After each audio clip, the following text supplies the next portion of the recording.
একটি অত্যন্ত গুরুত্বপূর্ণ বিষয়ে আমি সবার মাধ্যমে পশ্চিমবঙ্গের মানুষের কাছে সরকারের পক্ষ থেকে একটি বিবৃতি দিচ্ছি। আপনারা জানেন যে গতকাল দুপুর 12টা 7 মিনিটে কলকাতা কর্পোরেশনের এলাকাভুক্ত তারাতলাতে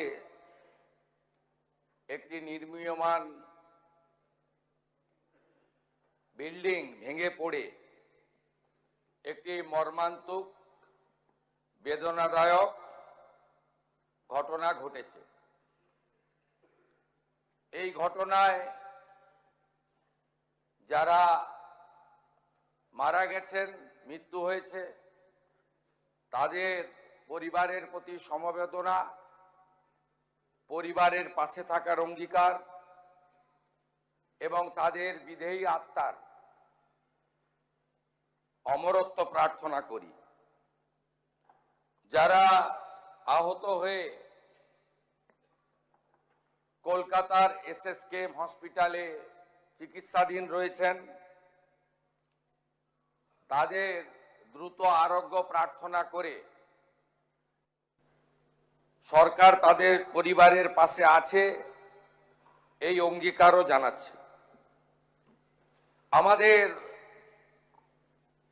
উদ্ধার কার্য যা গতকাল ঘটনা ঘটার 30 মিনিটের মধ্যে শুরু হয়েছিল, প্রথমে কলকাতা পুলিশ, ফায়ার ব্রিগেড এবং স্থানীয় জনগণ হাত লাগায়। সময় যত গেছে তার সাথে সিভিল ডিফেন্স, NDRF, আর্মি সবাই মিলে একযোগে উদ্ধার কার্যে হাত লাগায়। সেই উদ্ধার কার্য এখনো চলছে, সমাপ্ত হয়নি। সরকারের পক্ষ থেকে প্রথমে এলাকায় পৌঁছান মাননীয় স্বাধীন ভারপ্রাপ্ত রাষ্ট্রমন্ত্রী ডাক্তার ইন্দ্রনীল খান এবং UDMA মিনিস্টার অগ্নিমিত্রা পাল মহোদয়া। পরে পরে ফায়ার দপ্তরের মাননীয় রাষ্ট্রমন্ত্রী কৌশিক চৌধুরী এবং স্বাস্থ্যমন্ত্রী ডাক্তার শারদত্ত মুখার্জি এবং স্বাস্থ্য প্রতিমন্ত্রী সুমনা সরকার চিকিৎসা উদ্ধার কার্য সরকারের সঙ্গে সমন্বয় এই কাজে হাত লাগান। আমি প্রথম থেকেই মনিটরিং করছিলাম, কিন্তু উদ্ধার কার্য চলাকালীন আমরা গিয়ে উদ্ধার কার্যে অসুবিধা সৃষ্টি হোক তাই আমরা খানিকটা বিলম্ব করে 4:30-5টার সময় বিকেলে আমি এলাকা পরিদর্শন করে প্রয়োজনীয় সমীক্ষা এবং নির্দেশ দিয়ে নবান্নতে চলে আসি। তারপরে আমি হসপিটালও ভিজিট করেছি। যারা উন্ডেড ছিলেন, কথা বলার মতো অবস্থায়, তাদের কাছ থেকে ডিটেলস নিয়েছি। রাত্রি 2টো পর্যন্ত আমাদের মন্ত্রী অগ্নিমিত্রা পাল, ডাক্তার শারদত্ত মুখার্জি এবং কৌশিক চৌধুরী ওখানে ছিলেন, মধ্যরাত্রি বা ভোর রাত্রি পর্যন্ত। মুখ্য সচিব মনোজ আগরওয়াল, স্বরাষ্ট্র সচিব সংঘমিত্রা ঘোষ এবং কলকাতা পুলিশের নগরপাল, KMC কমিশনার, ফায়ারের প্রিন্সিপাল সেক্রেটারি যিনি UDM-এরও অলসো, সিভিল ডিফেন্সের আধিক প্রিন্সিপাল সেক্রেটারি রাজেশ সিনহা এবং ADG র্যাঙ্কের পদমর্যাদার আধিকারিক সাউথ 24-এর DM, তারা ভোর 3টে পর্যন্ত স্পটে ছিলেন। এখন অবধি মোট 29 জনকে উদ্ধার করা গেছে, যার মধ্যে 9 জনকে মৃত ঘোষণা করা হয়েছে 5 জনের পোস্টমর্টম করে দেহ পরিবারকে হস্তান্তর করা হয়েছে, বাকি 4টি আন্ডার প্রসেস। 20 জন চিকিৎসাধীন রয়েছে, তার মধ্যে আউট অফ ডেঞ্জার অর্থাৎ স্টেবল রয়েছেন 15, গুরুতর রয়েছেন 4, আর একটু আশঙ্কাজনক আছেন আরো 1। এই জায়গায় আমাদের উদ্ধার কার্য যারা করছেন এনডিআরএফ এবং আর্মির লোকেরা আরো কয়েকজনের সংখ্যা অল্প হলেও থাকার কথা একটু আগে আমাদের জানিয়েছেন। আমরা চিকিৎসার দায়িত্ব নিচ্ছি এবং আমরা ঘোষণা করছি রাজ্য সরকারের পক্ষ থেকে মৃতদের পরিবারকে আবারও বলি, অর্থ দিয়ে মৃত্যুর ক্ষতিপূরণ হয় না, এটা স্বীকার করেও দায়িত্বশীল সরকার তার দায়িত্ব পালনের জন্য অঙ্গীকারবদ্ধ। 10 লক্ষ টাকা করে আমরা মৃত পরিবারকে আমরা আর্থিক সাহায্য এবং গুরুতর আহতদেরকে 1 লক্ষ, আহতদের সকলকেই 1 লক্ষ টাকা করে আমরা ক্ষতিপূরণ দেওয়ার ঘোষণা করছি। এই যে মাননীয় চিফ হুইপ অপোজিশন আমি বলার আগে উঠে পড়েছিলেন, সম্মানীয় আখরুজ্জামান সাহেব, আপনি একটু কেয়ারফুলি শুনুন যে কটা লোক আছেন আপনারা। এই বিল্ডিং প্ল্যানটা জানুয়ারি মাসের 17 তারিখ 26-এ আপনারা দিয়েছেন। এখানে সব বের করেছি আমরা। এই আপনাদের পাপের ফল, সব জায়গায় টাকা নিতে নিতে এই সিটি অফ জয়কে এবং বৃহত্তর কলকাতাকে মৃত্যুপুরীতে আপনারা পরিণত করেছেন। একাধিক ইনসিডেন্ট, গার্ডেন রিচ থেকে শুরু করে শিক্ষা নেননি, সংশোধন করেননি, কোন উদ্ধার কার্যে এনডিআরএফ এবং আর্মিকে কোনোদিন ডাকেননি। গার্ডেন রিচে ধ্বংসস্তূপে আপনার জেলা মুর্শিদাবাদের যারা হাত খুলে মমতা ব্যানার্জিকে ভোট দেয় মুসলিম, তাদের 14 জন চাপা পড়ে মারা গেছিল, একজনকে উদ্ধার করতে পারেননি আপনারা জীবিত। আমরা এটা নিয়ে রাজনীতি করব না, কিন্তু কি করেছেন আপনারা, একটাকেও তো ছাড়ার কোনো সিন নেই। আপনার প্রাক্তন মেয়রের সই আছে এতে, কাউকে ছাড়া হবে না। আপনার ইঞ্জিনিয়ার যাদের নাম আছে, it is found that Sri Aminur Sheikh, Sub Assistant Engineer, Sri Nirmalendu Sardar, Assistant Engineer, Sri Ranjan Das, Executive Engineer, has not discharged their duties and responsibilities in respect of the instate premises. আমরা পুরো fact finding বের করেছি, কোনো ছাড়াছাড়ির scene নেই। আমরা এখনো পর্যন্ত 5টাকে arrest করেছি। গুলজার হোসেন, সুপারভাইজার অফ আসগর, আসগরকেও খুঁজছি। যদি নিচে চাপা পড়ে থাকেন আলাদা কথা, আমি চাইবো জীবিত বেরোক। কি করে এইসব লোক এই জায়গাগুলোতে ঢোকে বের করতে হবে। অ্যারেস্ট হয়েছে Gulzar Hossain, supervisor of Asgar, Kamal Samanta, iron structure fabricator, Shambhunath Behera, lessee of land, Dibakar Bhandari, labour supplier cum Trimex contractor, Abdul Hamid, broker for sanction plan for KMC.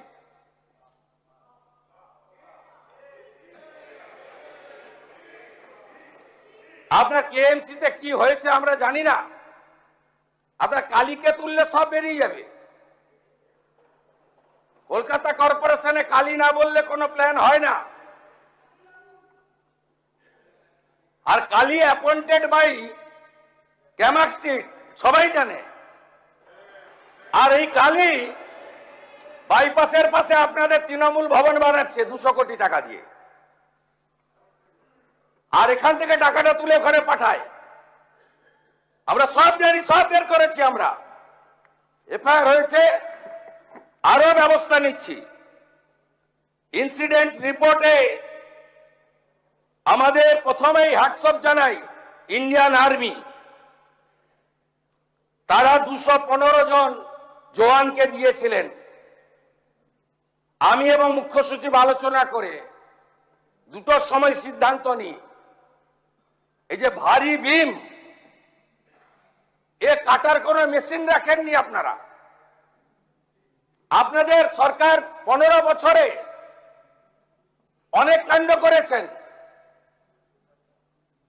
লোহা কাটার মেশিনটা পর্যন্ত কেনেননি। কেন এই ক্ষতিটা করে দিয়ে গেছেন বাংলায়?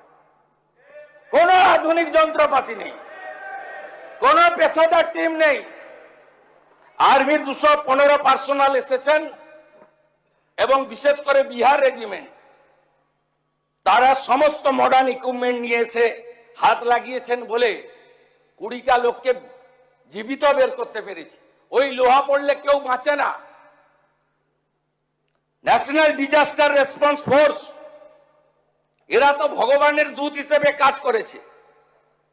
এদের 4টে টিম, তারা এখনো না খেয়ে না দেখে না সারা রাত্রি জেগে কাজ করেছে।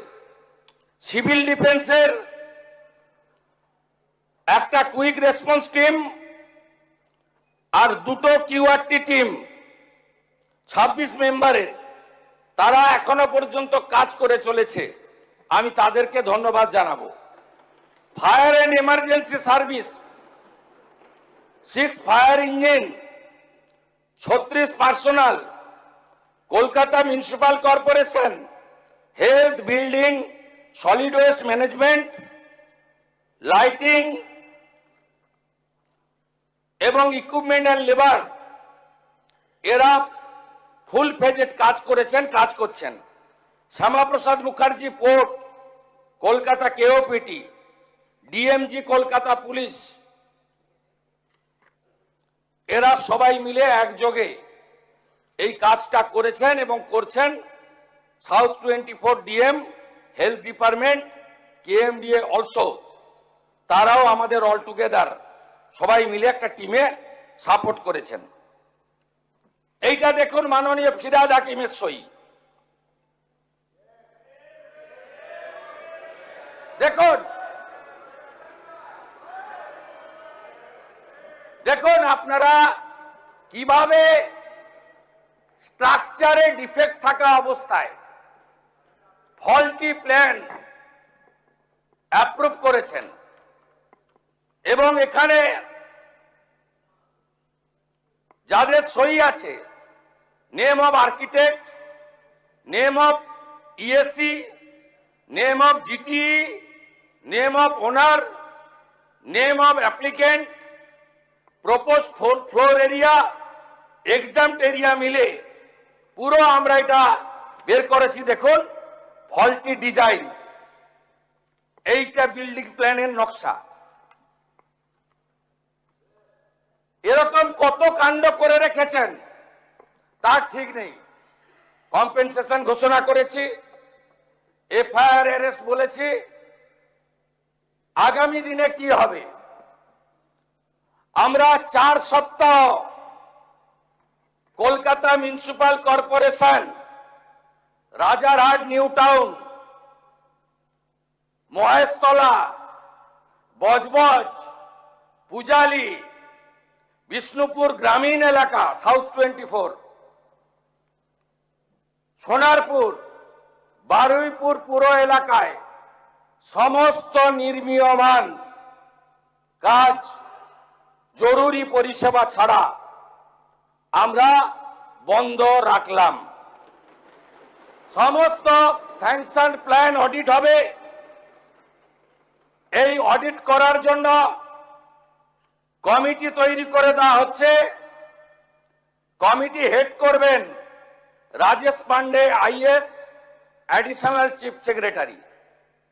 কমিটিতে মেম্বার থাকবেন Shri Khalil Ahmed IAS, additional chief secretary, Rajesh Kumar Sinha principal secretary disaster management, Ajay Nanda নগরপাল, স্মিতা পান্ডে কমিশনার কাম প্রশাসক Kolkata corporation, Rachna Bhagat secretary labour department, engineer in chief PWD, DG building KMC, DG fire and emergency services one representative, representative from RITES, representative from Ircon আর Kharagpur IIT. আমাদের Kharagpur IIT থেকে professor Damodar মাইতিকে head civil engineer IIT Kharagpur, তাকে nominated করেছেন director Kharagpur IIT. এবং রাইটস আমাদের consent দিয়েছেন, তারা যত বিল্ডিং প্ল্যান